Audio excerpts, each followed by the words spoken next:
Hello everyone and welcome to Mountain Lake Journal. I'm Tom Howitt. This week, New York's Education Commissioner comes to the North Country to hear from parents and educators on how the state plans to comply with the new federal law to replace No Child Left Behind.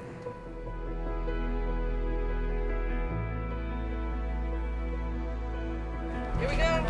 We ready?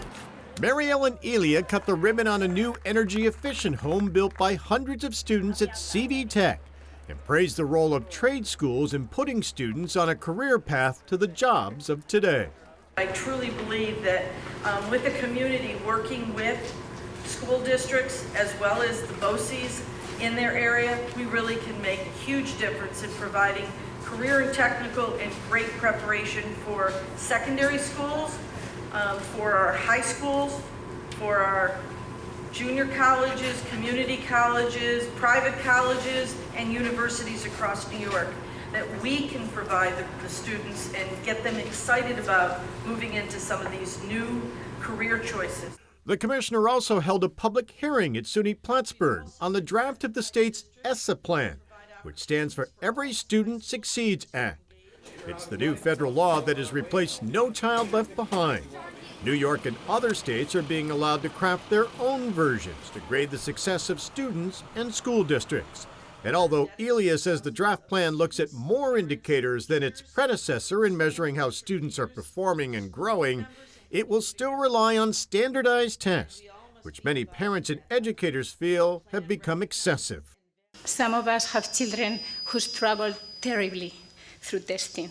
They have a lot of anxiety, and now we have duplicated, triplicated, quadruplicated testing in the schools. ESSA needs to provide appropriate testing and accountability for our schools that we don't currently have.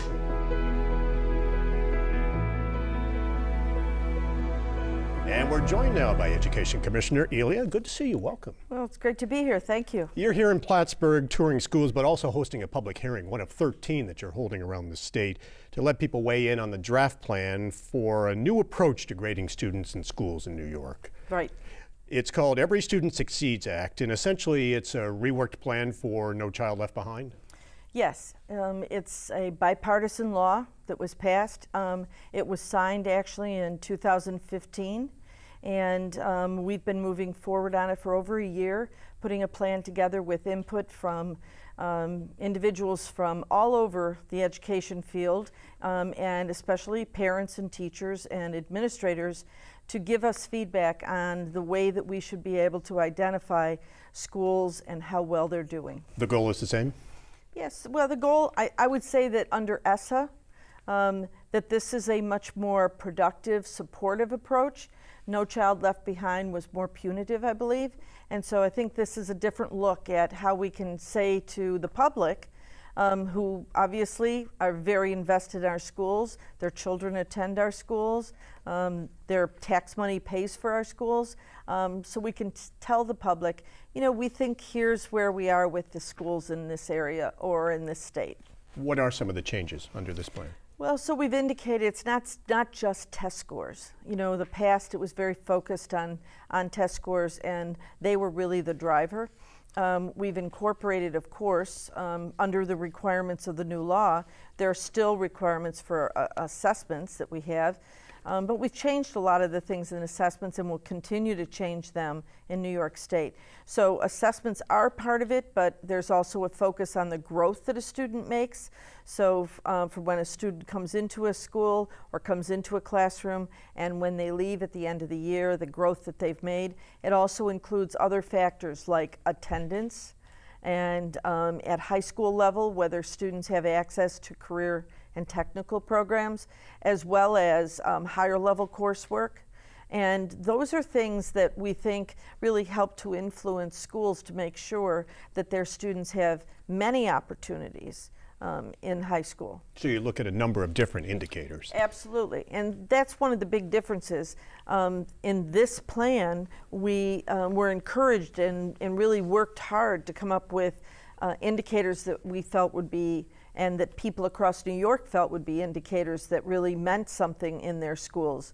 And in the previous plan under No Child Left Behind, it was a pretty much straight numbers game. And so I think this is a very different approach, and we're very pleased in having had the opportunity to have over 130 meetings.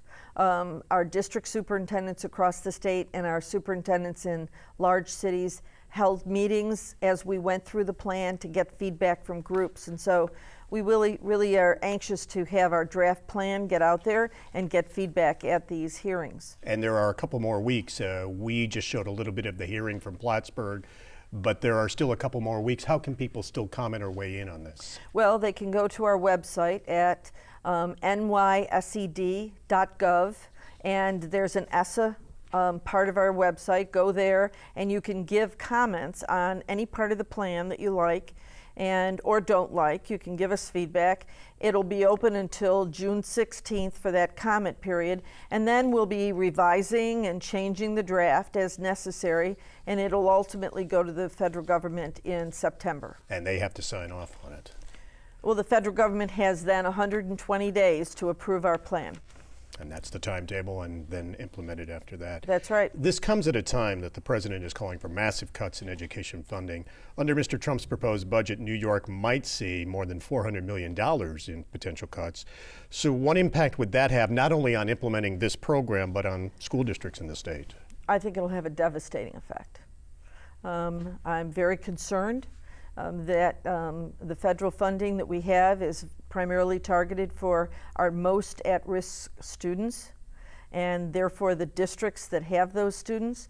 And it also is affecting Title II, which is the funding that we receive in New York for support for teachers, teacher training, and we think that's extremely important, and for leader training for our principals and our superintendents and the work that they do so that they can become like their teachers, improve every day. So it really will affect us. It also affects after school programming, English language acquisition programs. There just are a myriad of things that will be affected, and if all of those things occur, and I think it's important for our legislators in Washington to understand the effects that'll have on schools in New York. But if it were to occur, it's approximately $430 million. And that's pretty significant. Very significant. Over the past couple of years, New York has been revising the state's education standards, reworking Common Core, if you will. After hearing complaints from many educators and parents over the past few years unhappy with the Common Core standards and what many believe has been excessive testing, changes are now being made? Well, we started the changes. I've been on the job now almost 2 years. I immediately, when I took this position, came to New York and realized we've got to figure out exactly what the practitioners out in the schools who are working every day with our students feel about the direction we're going in.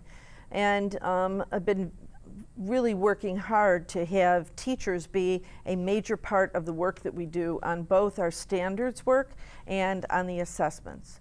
And so our standards are going to be coming to our regents in July for adoption as the new generation English language, arts, and mathematics standards. And those have been vetted, developed, and revised by teacher teams. And we think that's a very important thing. That is a major work, but we need to be, as we implement those standards, we need to support teachers so they understand the standards and they have support in helping to make sure that they can deliver instruction that is based on those standards.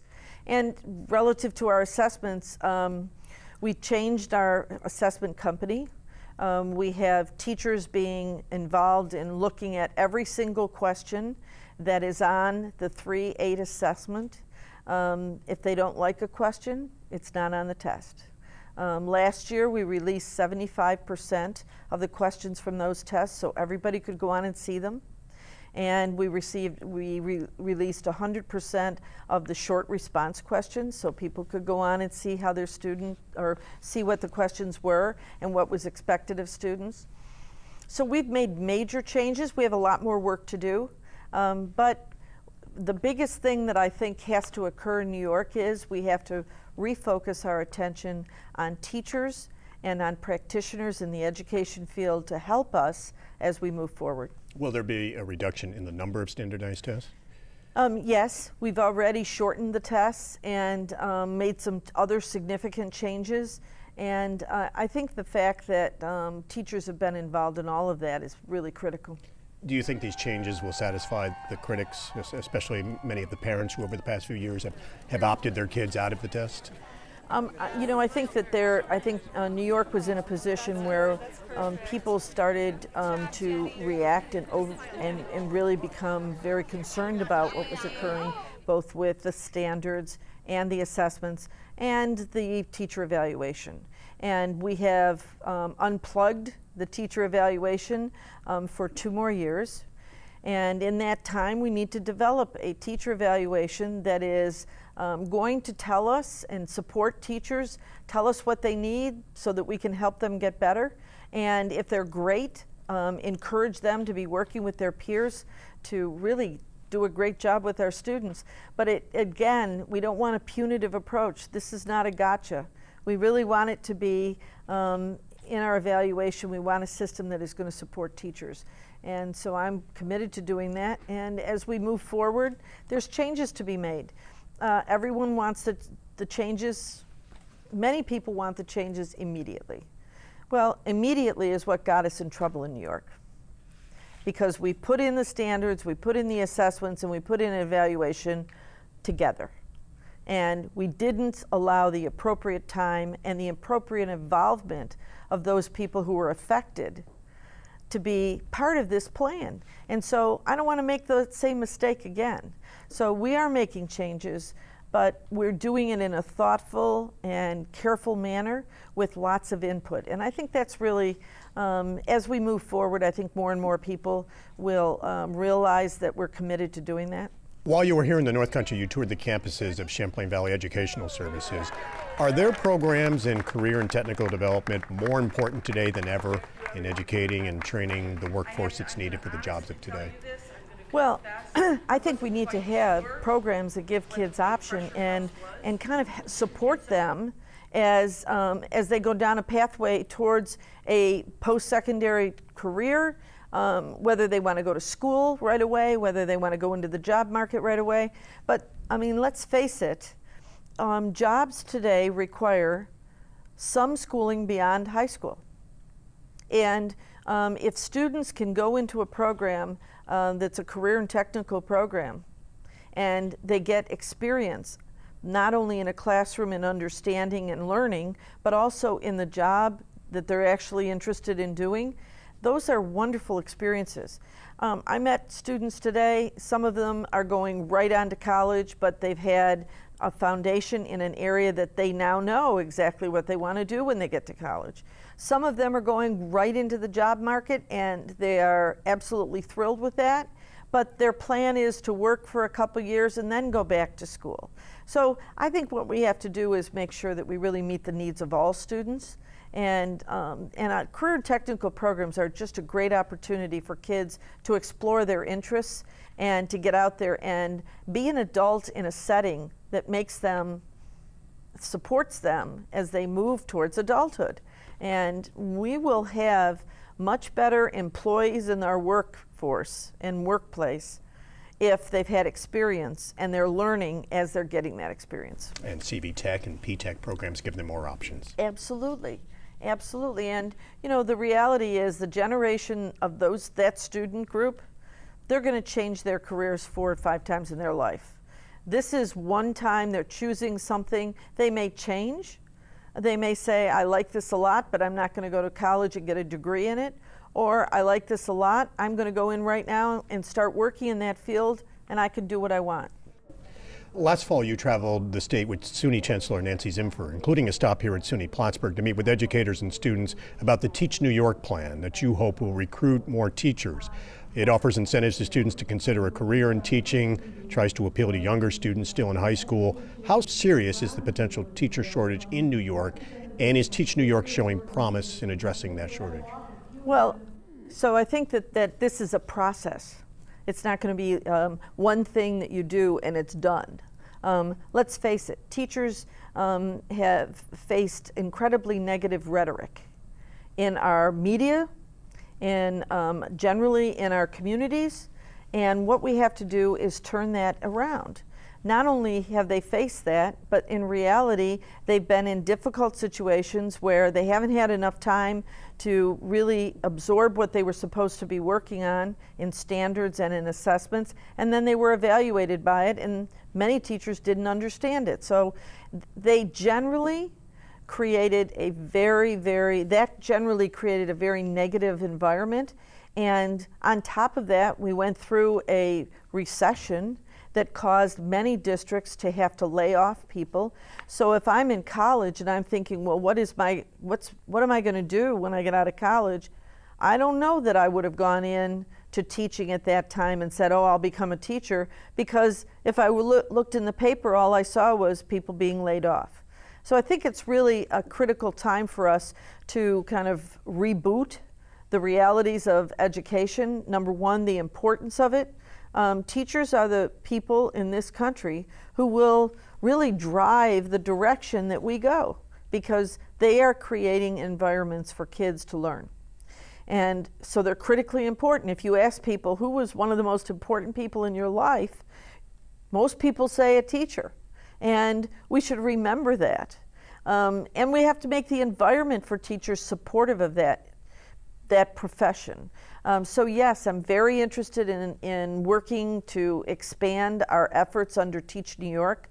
Nancy Zimpher, who was my partner as the Chancellor of SUNY, is still very interested, and I think will be working with us despite the fact that she's retiring. And I think we need to change that whole conversation about the importance of teaching and support our teachers more. We've made some changes to regulations. We're going to be looking at more things that we think can support teachers when they go into school settings to be successful. Commissioner Maryellen, Elia, thank you very much for taking the time to be with us. It was great. Thank you.